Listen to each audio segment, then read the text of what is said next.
For the first time, Palantir reported $1 billion in quarterly revenue. The analytics and software company raised its full-year outlook after reporting its earnings.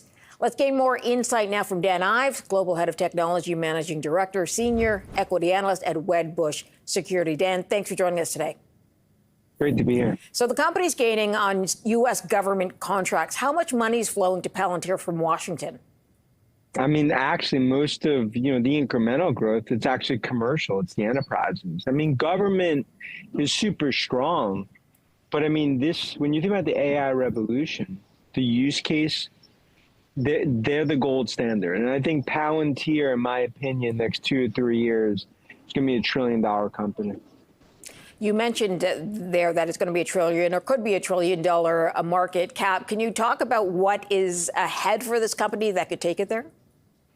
Yeah, look, when you think about the AI revolution, you talk about hyperscalers and CapEx and this fourth industrial revolution, but the use cases in the enterprise, that's the golden goose. That's the core DNA. And Palantir, I mean, they're playing a different game. I mean, they're really transforming not just software, but what we're seeing in terms of how companies are deploying spending in terms of budgets. This is almost like a new company being formed. Look, as I've always said, I mean, you focus just on valuation, you missed every transformational growth stock the last 20 years. Palantir is a special one. What is Palantir doing differently? Look, the reason they're the Messi of AI, they're able to analyze data better than any company out there. What the use cases are for companies, they're able to actually do that. And they don't even have a direct sales force. Their algorithm, their engineering talent, what they've built is rare. There's no one else doing it. And that's why Ives continue to view it, just like godfather of AI, Jensen, NVIDIA on chips, what Nadella is doing on the hyperscaler, Redmond, Palantir is doing on the software side. Can you give me a couple of examples on how companies would use their AI? You mentioned that they can do it with almost any company. How would a company benefit from it? Yeah, I mean, like it's about 60, 70% of data a lot of companies have, they never even utilized. Palantir is able to go in there and basically say, okay, whether it's a construction company, a real estate company, a banking, these are the 3, 4, 5 use cases that you could do. Not just that's going to significantly increase revenue, but give you ROI. And that's what they're able to do that no other company's been able to do. So what price target do you have on Palantir? 200, but look, I mean, if you look over the last 3 years, I mean, the bears, they've hated it at 15, despised it at 50, yelling from the mountaintops at 100. I believe this is $1 trillion market cap in the next 2 or 3 years. Let's talk about struggles that perhaps they will not be able to control. I'm first wondering whether the company is too reliant on certain markets and needs to expand.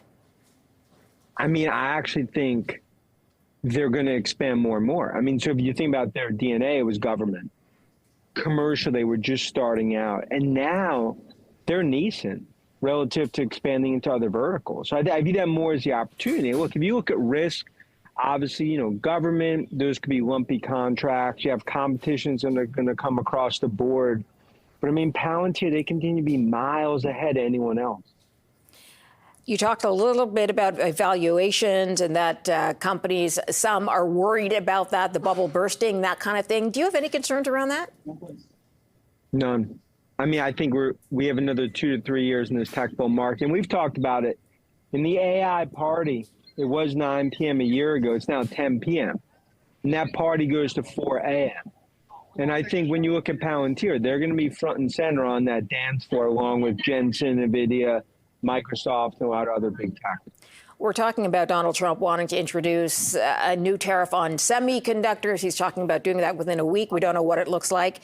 What do you expect to hear from him? Who could that hit? I think bark's going to be worse than the bite. I mean, like, look, there will be some restrictions, but look at NVIDIA in terms of selling into China. I think you'll have some restrictions, and you maybe in some way you need to give some of the protection. But I don't think these are going to significantly dent the semis, the AI revolution and growth. I mean, that's sort of our view as this all plays out. You don't think they'll put a dent in it? You don't think Donald Trump will do that? You know how much money he knows how much money he brings into the economy? I mean, look at what's happened with NVIDIA.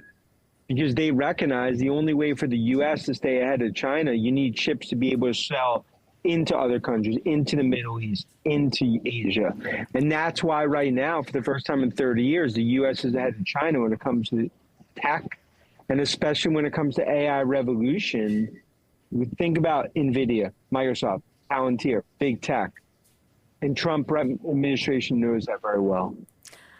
Palantir, how is it using AI for itself as a company? Are they planning to lay off employees as they sort of get faster and better at doing what they do?